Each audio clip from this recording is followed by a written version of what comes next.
all the questions. Everything turned out okay, but sometimes I dream about that night, wondering if I'm going to get left behind again in some fluorescent-lit corridor, smelling of Lysol and cold pain. I don't like thinking about that.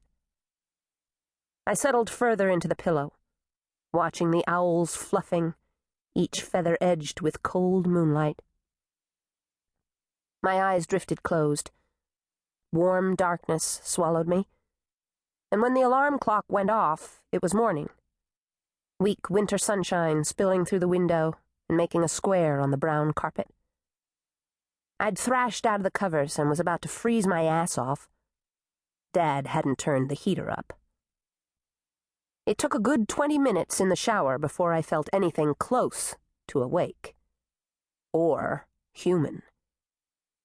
By the time I stamped down the stairs, I was already pissed off and getting worse.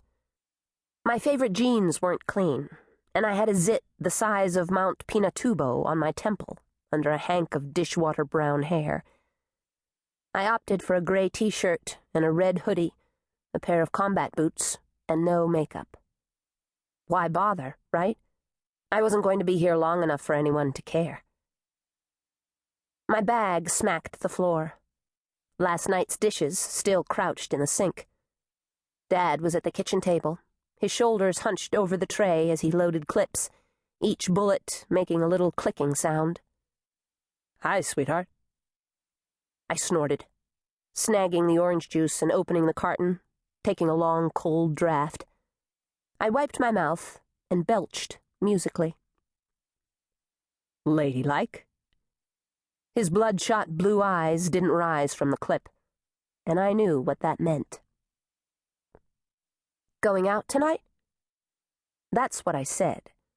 What I meant was, without me? Click, click.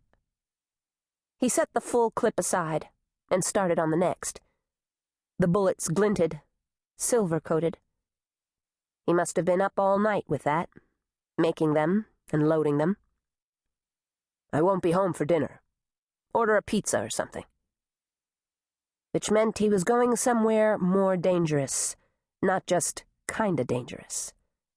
And that he didn't need me to zero the target. So he must have gotten some kind of intel. He'd been gone every night this week, always reappearing in time for dinner, smelling of cigarette smoke and danger. In other towns, he'd mostly take me with him. People either didn't care about a teenage girl drinking a Coke in a bar, or we went places where Dad was reasonably sure he could stop any trouble with an ice-cold military stare or a drawled word. But in this town, he hadn't taken me anywhere. So if he'd gotten intel, it was on his own. How? Probably the old-fashioned way. He likes that better, I guess. I could come along. "Dru." Just the one word, a warning in his tone.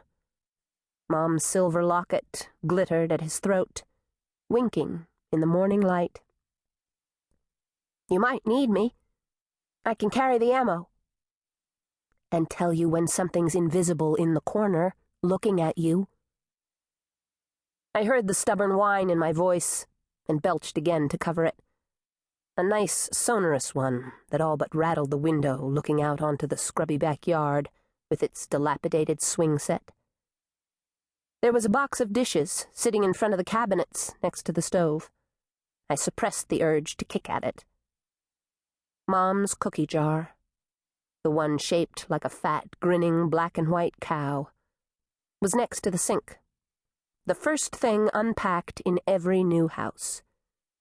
I always put it in the bathroom box with the toilet paper and shampoo. That's always the last in and the first one out. I've gotten kind of used to packing and unpacking, you could say. And trying to find toilet paper after a 36-hour drive is no fun. "Not this time, Dru." He looked up at me, though, the bristles of his cropped hair glittering blonde under fluorescent light. "I'll be home late. Don't wait up."